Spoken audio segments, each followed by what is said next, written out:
Good morning. Today we're going to talk about indices, scales, and typologies. I hope you have your PowerPoint out there and you're reading it, but for just a moment I want to just talk with you. In the research that you all are going to do, it's pretty sure that you'll use a survey. You can use other things if you want, but I'm betting that you all will choose to do a survey. Now, when I say the word survey, unfortunately, a lot of you will think you know what I mean, and what you will be picturing is really not a survey. Some of you will be thinking poll, which we'll talk about a little bit later. Some of you will be thinking of a scale or an index. And so I want to start off a little bit and talk about the distinction between these two things. It's important that you know it. And basically it comes down to this. The survey is a collection of measurements that you get, a collection of data that you get, usually by asking a question. So it can cover a very broad range of topics. You could have hundreds of questions on dozens of different subjects in a survey. Might be hard to get people to take it, but you could do it. One of the types of questions, or one of the things you can create from a subset of questions, is a scale or an index. So a scale or an index is a single measure that can be rated in a survey. And a survey can have many scales or many indices. I hope that makes it a little bit clearer. In both cases, you have multiple questions. And in both cases, you usually have one subject, one question that you're trying to answer. In a survey, you can have more than one. But scales and indices are used to help answer the question that a survey is designed to answer. It becomes a tool you can use in that survey. It allows you to focus in on specific pieces of data so that you can mesh it with the other information you get from the survey and answer your research question. And we'll talk a little bit more, or we're going to talk a good bit more about exactly what all of that means. Now, if you are looking at your PowerPoint, I always try to begin with a review of what we have gone over. And in the last lecture, we talked about conceptualizations, operationalizations, and measurement. And it's this measurement part that's leading us now to look at scales and indices. But one of the things that we really talked about, and the reason that we need conceptualizations, the grouping of different kind of observations and giving them a name so that we can cognitively deal with that. And operationalization, the process through which we make those observations measurable, and then measurement, what we do with those observations, is because in social sciences we tend to want to look at aspects of behavior that are abstract, things that are not directly observable. We talked about things like measuring love. So we can't do them the same way that we could measure weight or biochemistry. It's one of the challenges of social research. But we have to measure those things if we're going to be studying social behavior or human behavior in a scientific manner. So one of the tools that we use is this tool of scales and indices. We also talked about these abstractions having different dimensions, so that when we talk about love, for example, that was our example, we knew that there were different sides of love. There's the emotional side, the physical side, the intimacy side, the trust issue, right? So all of these are different kinds of faces of love. And so when we start looking at these abstracts, we have to look at all of those different dimensions. And we said that one of the ways that we could approach these abstractions is to identify all of those different dimensions and kind of score each of those and then add up the score. Those are scales and indices. And that's what we're going to be talking about today. Today we're going to talk about measuring variables, about indices and scales, about constructing both scales and indices, and then for a few minutes we're going to talk about the kind of analysis that we do, and that means we're going to talk statistics. We're going to talk specifically about correlation, okay? And when we're through, your PowerPoint says you can go to the library for extra credit. I'm not going to do that. I think that this, if we're going to do this online, I don't think that would be fair to you. Okay, so as we saw in the last lecture, we have to deal with these abstractions. I've already said we do that through conceptualization, through operationalization, and now through identifying these different aspects and creating scales and indices. Okay, now the scale and indices, or index, gives us what's called a composite score. So we might have multiple questions. We get a grade on each of those questions, each of those factors, and then we add it up. That total is the composite score. And you've all seen these because magazines love them, right? The HGTV had one on how much do you know about architecture, or Cosmo has them all the time about how exciting you are, or how much in love is he with you. And I've also seen things like, you know, are you a real motorhead, or how well do you know your Harleys? They're all over the place. And the idea is each of these have different aspects, and you're going to ask questions that address all those different aspects and total them up. Sometimes you have one composite score that's everything, or sometimes you have subscales. So if you answered question 3, 5, and 11 this way, then this is what it means, right? These are important and they're useful. And they're useful for the same, this is why magazines like them, because of their usefulness. And what it does is it gives us an answer that is a single number. And that single number can have meaning. It can show us, you know, how much we know, or how in love with us he is, or whatever it is we're measuring, but it's down to one number. And suddenly our answer has gone from a 5-page essay to one number. It makes it easy to use. It makes it important. It makes it easy to compare against someone else. So these composite numbers are really, they simplify our work. Additionally, those composite numbers allow us to do some forms of statistical analysis that could still be done without them, but would be much more difficult and much less meaningful. These composites are very powerful and very, very, very useful. So there are 3 different types of composites that we're going to talk about. One is the index, or plural is indices, scales, and the third is typologies. Now, we're going to talk about scales and indexes, or indices, kind of together. And in fact, a lot of people, including experts, for people who should know better, think of an index and a scale as meaning the same thing.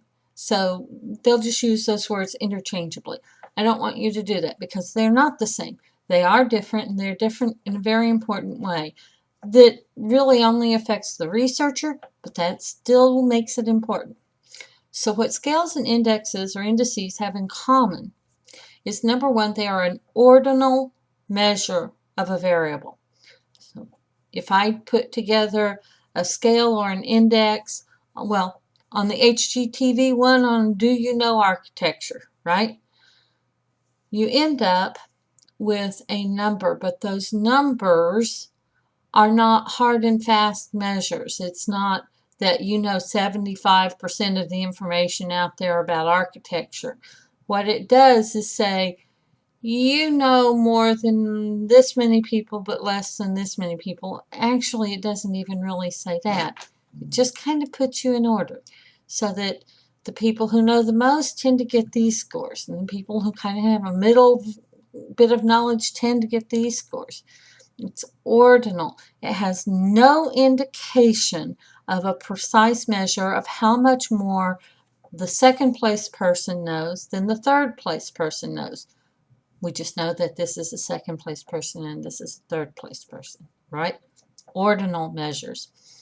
The second thing that they have in common is, of course, that they're composite measures of a variable. And you could use actually exactly the same information and exactly the same questions in either a scale or an index. So you could get the same kind of information. What you will not get is the same composite score. Because, and here's how they're different, this is the contrast. In an index, we just add up all the points. If you have 20 questions out there about Harleys and you answered 10 of them right, your index is a 10, right? You just add them up. In a scale, we say, you know, knowing this question is a lot more important than knowing this question. Or this sign of love, it appears, matters much more than this sign of love. So for this one that matters, we're going to give you 5 points. And for this one that doesn't matter, we're only going to give you 1 or 2. That's what you do in a scale. And that's what makes them different. That's what means that you could have exactly the same questions in either one, but come up with very different composites.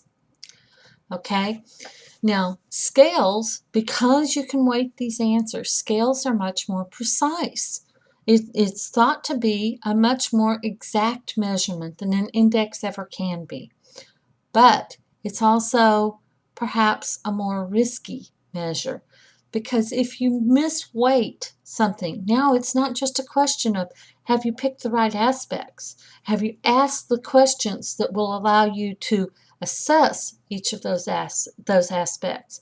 But now have you weighted them properly? And if you just miss the weighting on one, you can end up with a composite score that's very misleading. So scales are much more precise, but perhaps a little less reliable.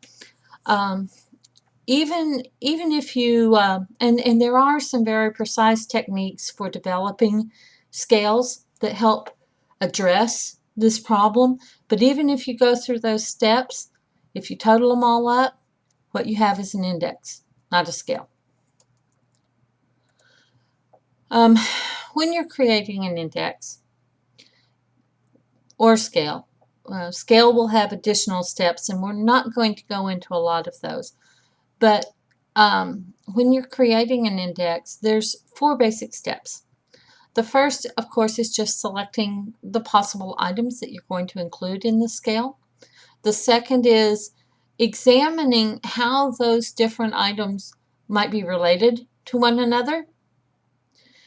The third is deciding how you're going to scale the index, or score the index, score the index. And then the fourth is validating it. And validation is really important. If you're going to put an index together, you have an obligation to prove that your index is, something that you can legitimately use. Now, as you are putting your index together, you begin with selecting the items that you're going to include in it. There are 4 different things that you have to consider. The first is one that we mentioned at the end of the last lecture, and that is face validity. In other words, if I'm taking the HGTV magazine quiz on architecture, and I have a question in there that's about football, I have no way to think that that question about football has anything to do with my knowledge of architecture. Now, it may be that there's research that says it does, But as the person who's taking that answering those questions, I'm not going to understand what one has to do with the other. And the whole test, the whole survey, in this case, loses validity. So we want to avoid that. The second is unidimensionality. We talked about these different aspects that any abstract might have, any abstract concept might have. Once again, our example was love, the concept of love, and all of the different behaviors that might be observed to help us identify whether or not a couple was in love, right? Well, you want to make sure that any questions that you incorporate into an index or a scale address only one of those aspects. Only one. Or else you're going to end up with what's basically a double-barreled question. A question that asks two different things, right? And some of your subjects in that case are not going to agree with the way you've paired them. So if I ask a question that says something like, how much do you love taking classes that are online when you're studying at work? What I'm really asking is two things. How much you like taking classes online, and how taking classes online happens at work, right? Well, what if you don't have a job? Or what if you have a job, but you don't ever do your work online, your online coursework while you're at work? How do you answer that question? And this is the kind of problem we get into with unidimensionality. We also have the problem of how do you score it then? If you count it for both of those different aspects, you basically doubled the weight of that question, and now you don't have an index, you have a scale, and you don't have a reason for doubling it, except that you made a bad question. Another thing that you have to consider is just how general or specific your questions are. If you're only looking at one dimension, this is where your research question has to dictate what you do. But let's go back to this example of love. If you are looking at love and you are specifically looking at romantic love, well, then you don't need questions in there about things like how conflict is resolved, because that's not what you're looking at. And you're adding information in there that's just going to pollute your findings, bias your findings. Finally, you want variance. Now, variance becomes a double-edged sword because you want variation. If everyone on the test gets a 10, you didn't learn anything by giving everyone that particular index. You want some to get 10 and you want some to get 2. So now you can figure out what the difference between the people who have 10s and the people who have 2s are, and that difference is somehow related to what it is that you're measuring, right? So once again, going to love, if I put together an index on love, and I gave it to everyone and everyone got the same score, well, then that would say that everyone has the same amount of love. Well, number one, that's not going to be true. So I would know that there was something flawed about my survey or something really odd about my sample. The second thing, though, is that if I do get some people who have 7s and some people who have 1s, and I start looking at them and I find that people who have 7s have stable incomes or children or have been married longer, and people who have 1s have a previous divorce, well, then I can make some assumptions about previous divorce, limiting the chances of success in another marriage, or about marriages getting stronger over time, or about children And their effect on marriage is actually children would move you toward the negative end of the scale, not the positive, I'm sad to say. In any case, these are the relationships you want. So you want the variation, but you don't want too much variation. If you got too much variation, you can't make those generalities, right? So you want a balanced level of variation. When we start doing these, when we start constructing our indices, we also have to look at the relationships between the thing that we're measuring, the topic of our research, and the content of each of the questions. There has to be a very precise kind of relationship between those two things for this to be a useful tool. So we're going to talk a little bit about those different kinds of relationships, the different kinds that are possible. Not talking theoretically here, because of course theory is going to be the thing that links those. But now we're looking more at the results that we get, okay? What we want is an empirical relationship. And that means that there is something connecting the way they answered a specific question and this overall behavior that we're researching.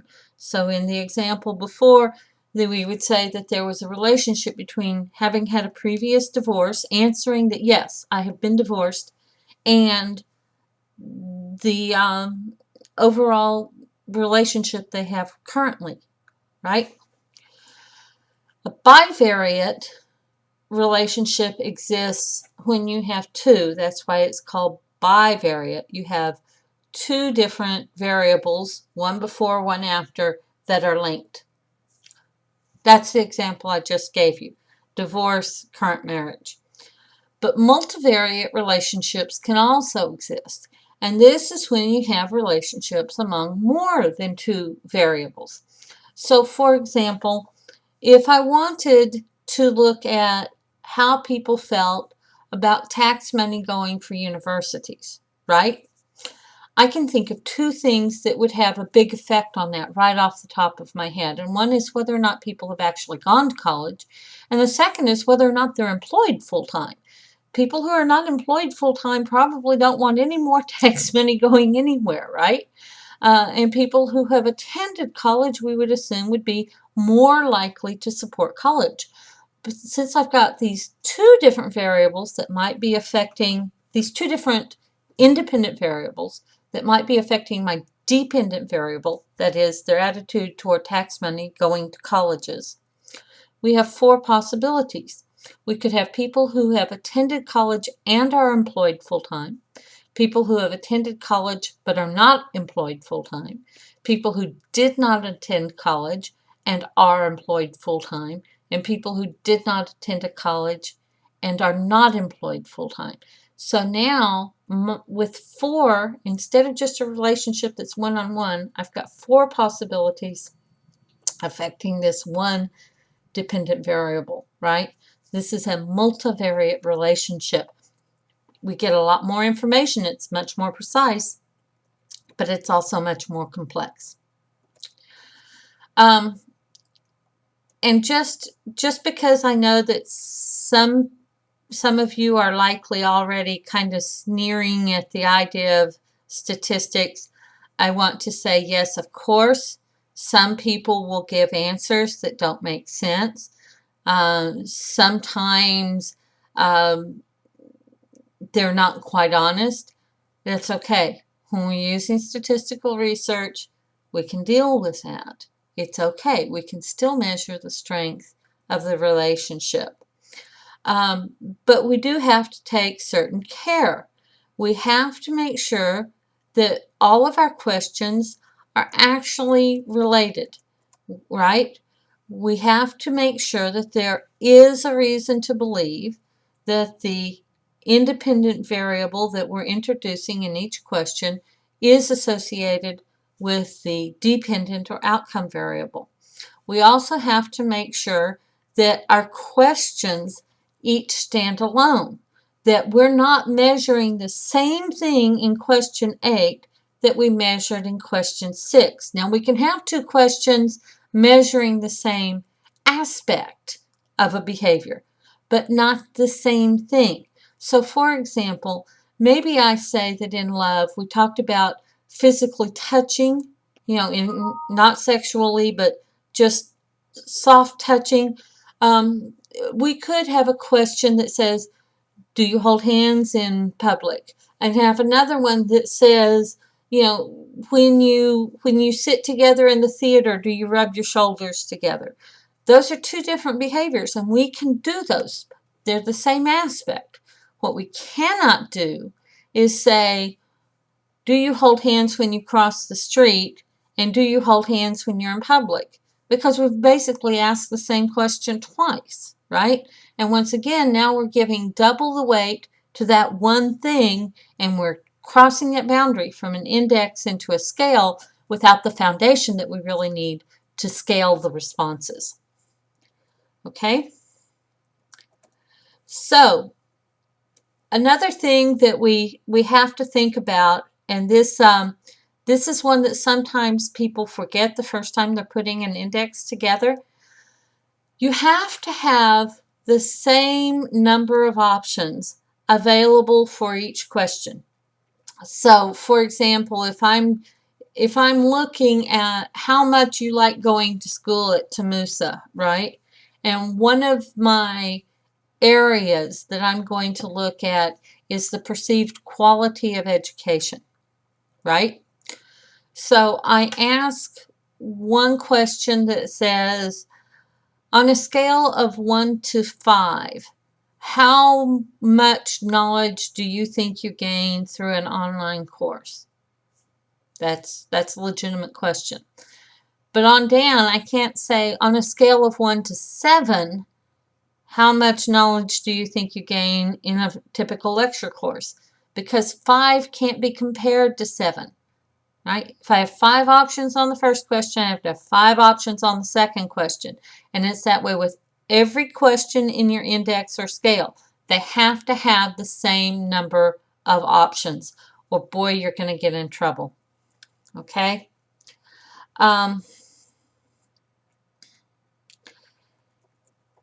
If you decide to put a scale together for your research project, stop. Index would be fine. But don't try to do a scale unless you can come to me with some really strong reason why a scale is required and an index is not good enough. Last thing to consider is what you do when someone fills out your survey and they do not answer all of the questions that are in your index. And the answer is you remove them from the analysis. There are ways that you can kind of guess at what they would have answered. You could just give them the average, but then you're biasing the results toward the average. You could look at their scores and find patterns so that based on what other people have answered, this is probably what they would have answered. But of course, it's not what they did answer. So if you have enough people, what you should do is simply remove them from the sample pool. If you cannot do that, as I said, there are ways that you can kind of guess, you can estimate what they would have done. But hopefully that's nothing that you're going to have to address in your research project. Give me just a moment here. Now, if you do an index, if you create an index, as I said, another step, the last step, one that you really do have responsibility for, is showing people that your index or your scale is reasonably trustworthy, right? In other words, it's valid. Valid, once again, means that you are actually measuring what you say you're going to measure. And index validation takes several different steps because it's a complex thing and because we're dealing with an abstract. So we can't just go back and say yes or no. We have to improve the likelihood that what we're measuring is what we say we measure. We never be 100% sure. We just improve the likelihood as much as possible. The first thing we look at is just the item analysis. So we're going to take the overall composite scores that each person has gotten. So let's say they had 12 possible points on your index, and on average they got 7, right? Well, then in each of your questions, you should see something that is pretty close to what your overall score is.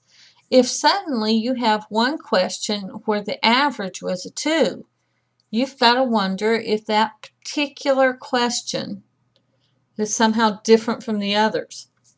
It probably is if it's getting a really different score. Now, having said that, sometimes what we'll do with the questions, and one of the things that's really recommended, is that you occasionally reverse direction. So if you've got always 5 possible answers, and the most positive one is always number 5, every once in a while you want to switch that up and make number 1 the most positive answer. And then when you do your scoring, you're just going to reverse those numbers. So you can still see in this item analysis if the responses to each question are similar. They don't have to be exactly the same, but are similar to the overall composite scores. A second thing that you can look at is called external validation. And that's where you take one question and you compare the answers to that question in your index to the answers in another question in the same index. Once again, they don't have to be exactly the same, but they should be similar. You should see similar patterns. And if you want to, in this case, you can start breaking them out. Do men answer them pretty much the same way? Do women? Do young people? Do older people? Do married people?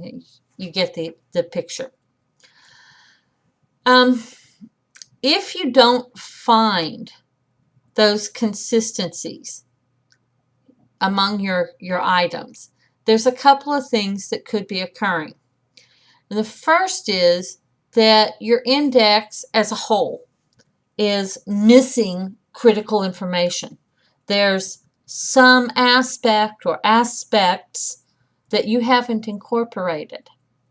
And if you put those in, then the overall consistency would be increased.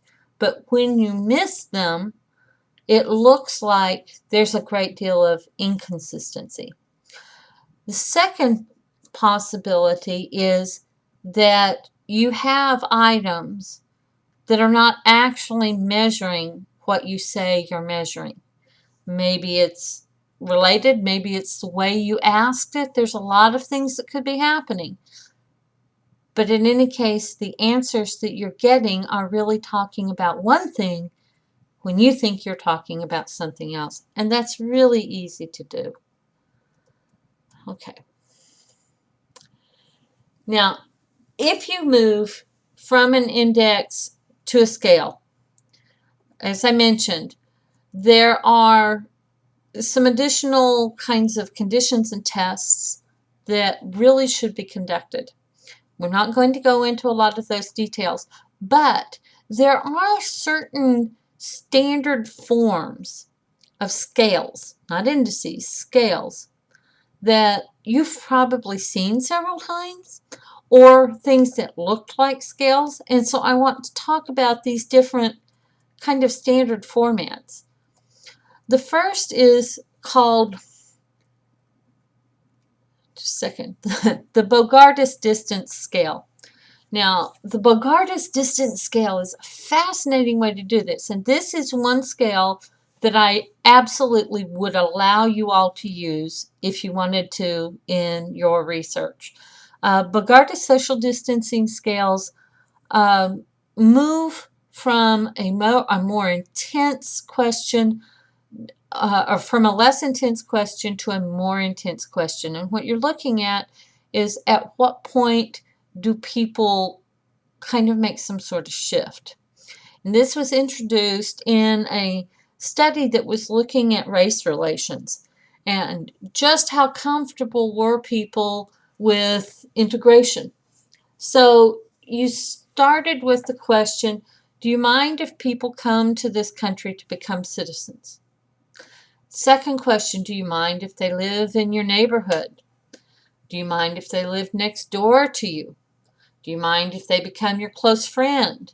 Do you mind if they marry someone in your family? So you see, in each increment, the social distance between you and this very different person is decreased, and the intensity of the relationship is increased.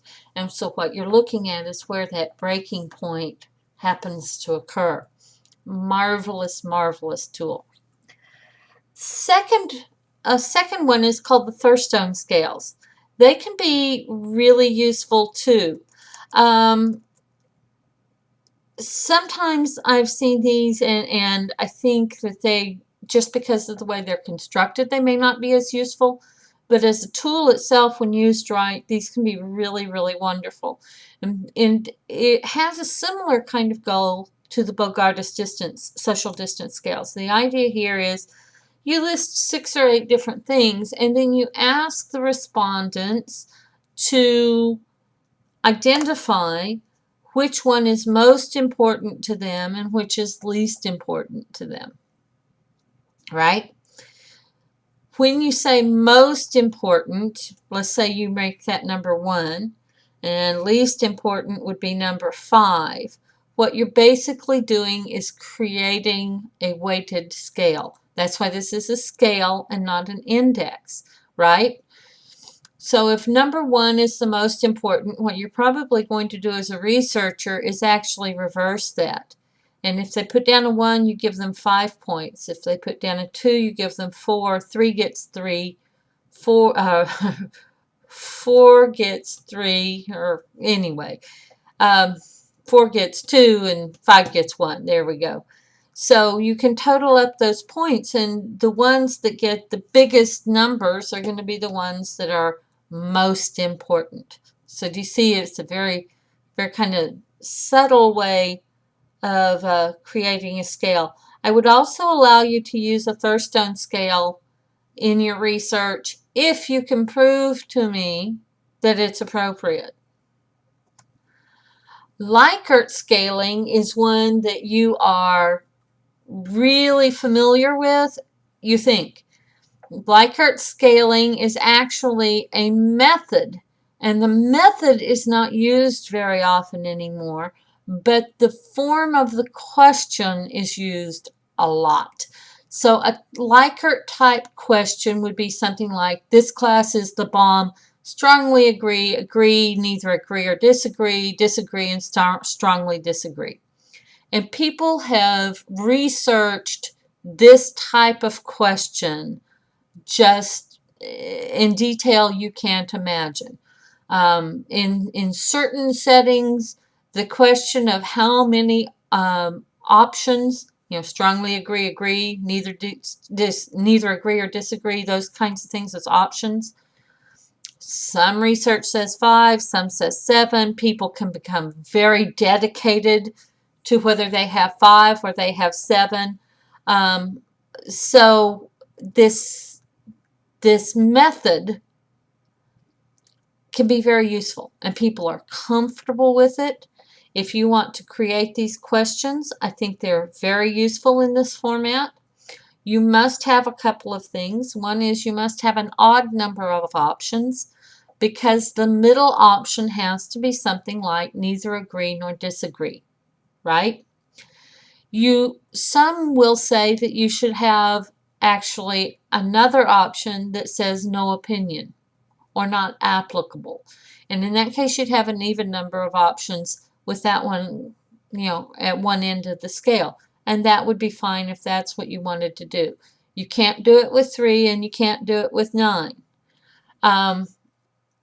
But this is not a scale. The question format does not make it a scale. When it was originally used, there were weights given to each of those options in a very precise kind of method, and it wasn't that the researcher just sat back and said, I think that's worth 3. There was a methodology that identified which ones of those would get the greater number of points. That's not what we're doing at this point. We're just using the format. So if you do include these, I want you to refer to them as Likert type questions and not Likert scales. Okay? And if you look on your PowerPoint slide, number 27 explains the process that was used for scaling Likert questions. Like I said, we're not going to go into that right now. Another form of question that is somewhat similar, in just a second, I'm having a little bit of difficulty with my PowerPoint. Okay, is the semantic differentials. Semantic differentials look a lot like Likert scales, and I have actually heard some people refer to them as Likert scales, but that's not what they are.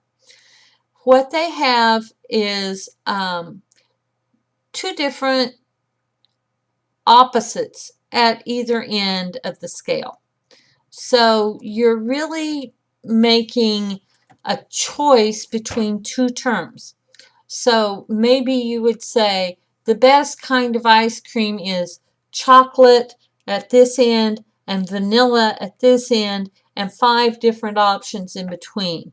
And so you're checking what's between them. So it's very similar to a Likert scale, but it's different in that you actually are choosing between 2 options and not just agreeing or disagreeing with one option. This is another kind of question format. It's not strictly a scale unless you go through the processes of making it a scale and weighting the different options. I would not recommend that you try to make it a scale, but if you wanted to include questions in this format, I think that would be just fine. So these would be semantic differential like questions. Okay.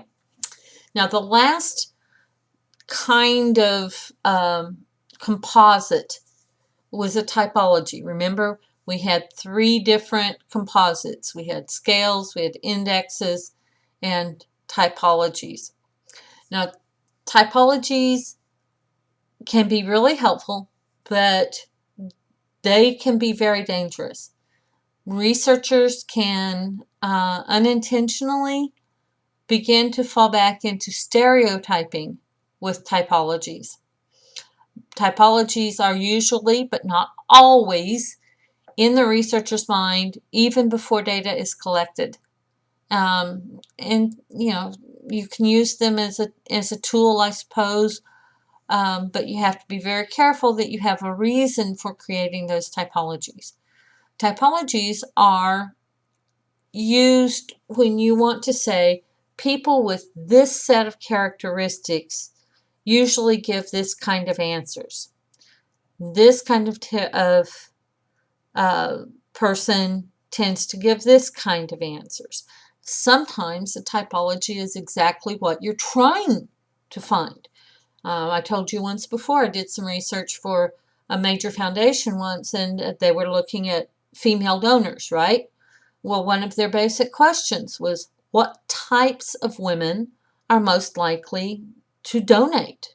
And so at the end, I had 4 basic typologies.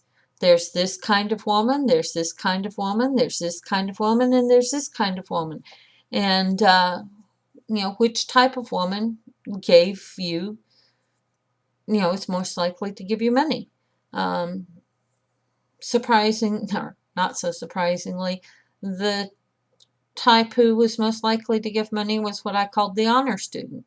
These are people who had gone to college, had done very well in college, had gone into professional jobs, less likely to have children, all of those kinds of things. Surprise, surprise, they're more likely to give money. A real typology like that can only be created through statistical analysis.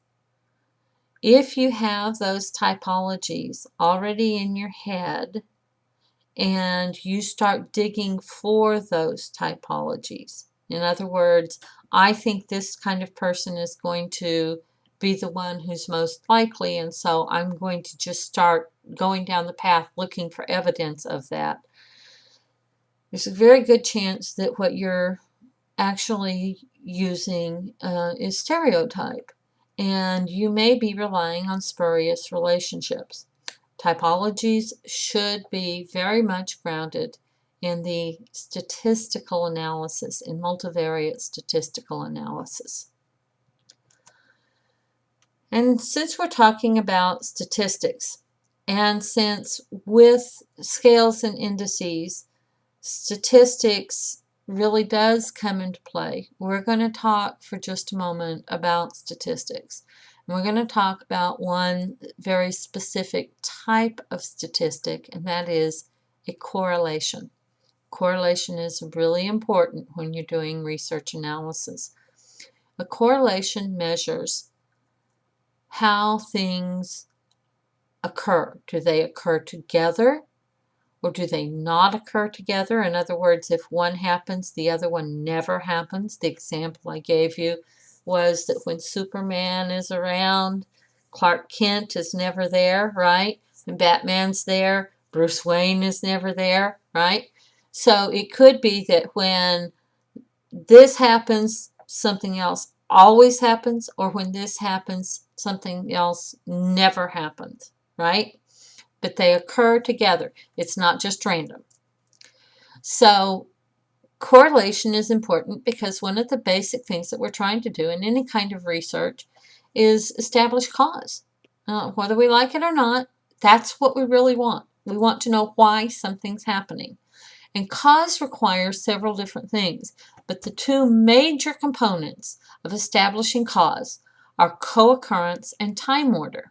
And we've talked about this before. Co-occurrence is correlation. So correlation matters. Correlation can occur in two different ways, and that is that both things tend to happen at the same time. That's called a positive correlation, right? Batman appears, at least on the old TV shows, Batman appears and a bad guy goes to jail. Positive correlation, they always happen at the same time. Batman appears and Bruce Wayne appears, never happens, right? That's a negative correlation. Measures of correlation can range from 1 to 0 to -1. A positive correlation that's perfect. In other words, every time Superman appears, Clark Kent is not there. That has a rating. Wait. I did that backwards. A positive correlation means that two things always occur. So on the old TV show, Batman appears, the bad guys go to jail. Always happens. Two things happening at the same time. That's a correlation of 1. When you can't tell, the fact that one thing is there has no effect on whether or not the other one is going to occur, that's a correlation of 0. A perfect negative correlation, now we're back to Clark Kent and Superman never being there at the same time, right? So if one happens, the other one is never going to happen. That's a negative one. So if we drew these in charts, we end up with what are called trend lines. And you can see these in slide number 32. A negative correlation slopes down from left to right. A positive correlation slopes up from left to right. The negative slopes down because as the likelihood of one increases, the likelihood of the other decreases. A positive correlation goes up because as the likelihood of one happening increases, the likelihood of the other one also increases. And another way to say that is, as the likelihood of one decreases, the likelihood of the other one also decreases. Now, if you have a line like in the center where it's just kind of horizontal, that's an indication that there is no correlation, that one being there doesn't tell you anything about the other correlation. But in addition to direction and where this line slopes and whether one increases the chances of the other, a second aspect of correlation that we have to consider and we have to measure is how strong that correlation is. So if you look on slide 33, the first box on the left is a perfect positive correlation. It's positive because it goes up from the left to right, meaning that as the chances of one increase, the chances of the other also decrease. But each of those little dots is a different case, and as you can see, they're all exactly on the line. In other words, if one occurred, the other occurred, or if one didn't occur, the other one didn't occur, right? The one in the middle also shows a positive correlation, but see how things are spread out. So this is not something like you're there or you're not there. You know, it's not yes or no. This is on more of a interval scale. This would be more like the number of hours spent studying and the grade that you got on a test, right? And so as the number of hours that you spent studying go up, your grades will also go up, but not to the same extent for everybody. So overall, it still goes up from left to right. See? But there's a lot more variation. These are a lot more spread out. So if you look up in the upper left corner of that square, you see there R equals plus 68. That's a measure of the correlation. That's the R score.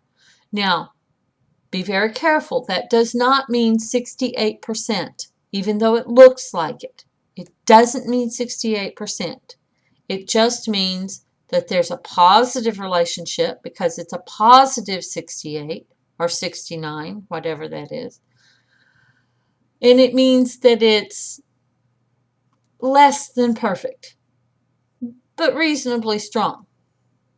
Okay? In comparison, the one on the right actually also shows a positive correlation. As one goes up, the other also goes up. You can tell that by the blank space in the upper left corner and the lower right corner.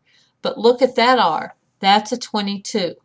So we know, once again, it's positive, but it's much weaker. Okay? And the same would work if these were negatives, only it would be going from the top left corner down toward the bottom right corner. We use correlation in a lot of ways, but there are several that I really want to bring to your attention as we're talking about scales and indices. One of those is looking at test reliability. Remember that reliability means that if you gave them the same test again, you would get pretty much the same scores, right? And one of the ways that we can measure that, we talked about 4 different ways that we can measure, all of those use correlation. The first one was test retest. You know, I give you the test now, come back in 2 weeks, I give you the test again. You should get pretty much the same answers. There should be a positive correlation. People who scored badly on the first test should score pretty badly on the second test. And people who scored well on the first test should score well on the second test. Now, test here, I do not mean something like a test in your class where people could study in between. I'm talking about more like an IQ test, okay? Split half is very similar, only instead of coming back in 2 weeks, what we're going to do is take those questions that you answered. If you answered 100 questions, we're going to break them into 2 sets of 50 questions. and just score those 50 questions and then score the other 50 questions, and you should get pretty similar answers. If on half of the questions you have an IQ of 112 and on the other half you have an IQ of 75, there's something wrong with the test. A third way is established measures. And established measures means we might give you our new IQ test and the standard IQ test that the school system has been using for many years, right? There should be a strong correlation. People who have a high IQ on the test that the school is using should also have a high IQ when they take your test. And people who have a low IQ on the school's test should also have a low IQ on your test, right? Strong correlation is what we're looking for. Finally, inter-rater reliability. And the example I gave of this one was like in the Olympics, where you have maybe 5 judges looking at the figure skating, and you want them to have scores like 9.0, 9.0, 9.0, 9.0, 8.9. You don't want 9.0, 9.0, 9.0, 1.3, right? That inter-rater reliability is actually a correlation. It's actually a correlation. How similar are those scores? When they go up, do they all go up? Do we have situations where for some people the scores go up and for some people the scores go down, right? We can also use correlation when we're testing validity. Remember that where reliability is this measure of how consistent your measure is. If we gave you this test, again, would you get pretty much the same answer? Validity is the question of whether or not you're actually testing what you say you're testing. And there are 4 different kinds of validity that we talked about earlier. Face validity, criterion-related validity, construct validity, and content validity. In all 4 of those, even if we're not doing math, even if we're just doing this cognitively, what we're looking for is the same kind of consistency. The idea that we get similar kinds of findings between one measure and another measure, or between 2 different behaviors that we assume are related, right?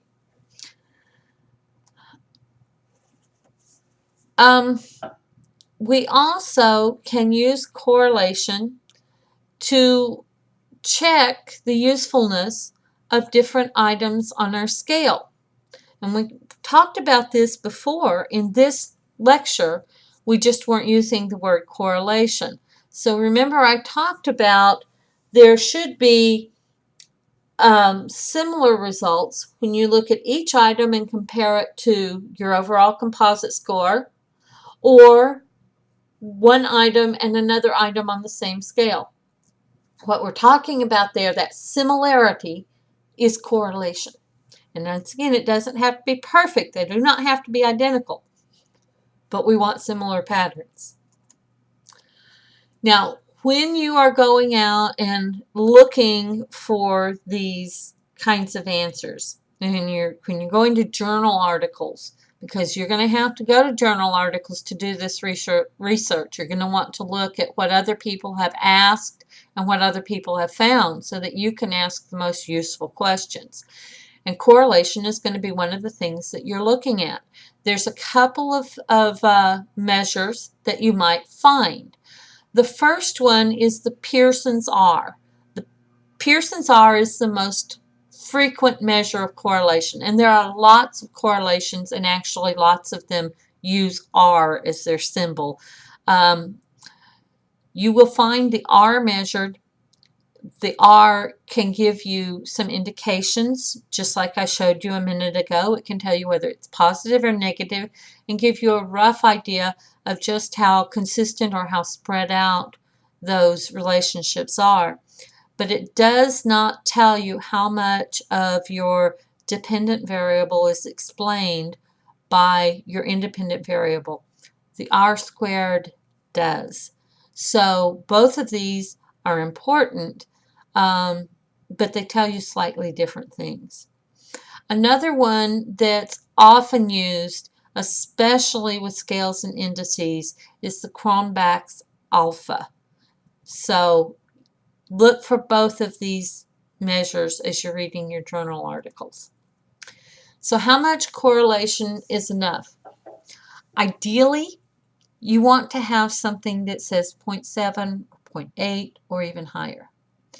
0.6 is usually considered okay.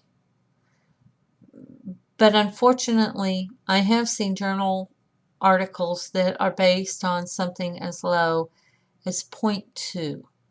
And with a 0.2, that means that only 4% of the independent variable,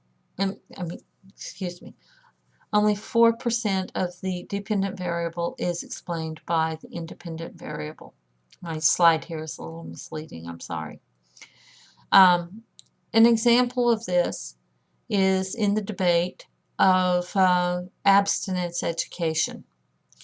And when you actually run the math, what you find is that whether a school offers abstinence education or comprehensive sex education or almost no sex education only explains about 3% of the variation in whether or not teenage girls get pregnant.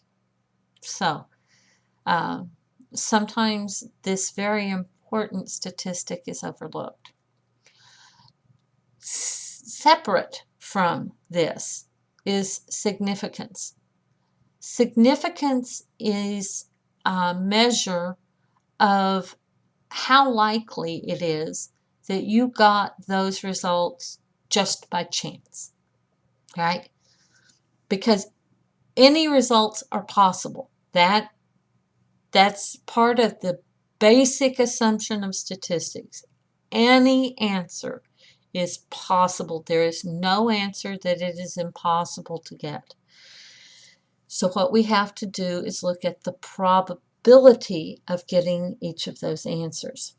And the way that I explain this, that students seem to grasp, even though it's not a very elegant explanation, is this is how bookies determine the odds.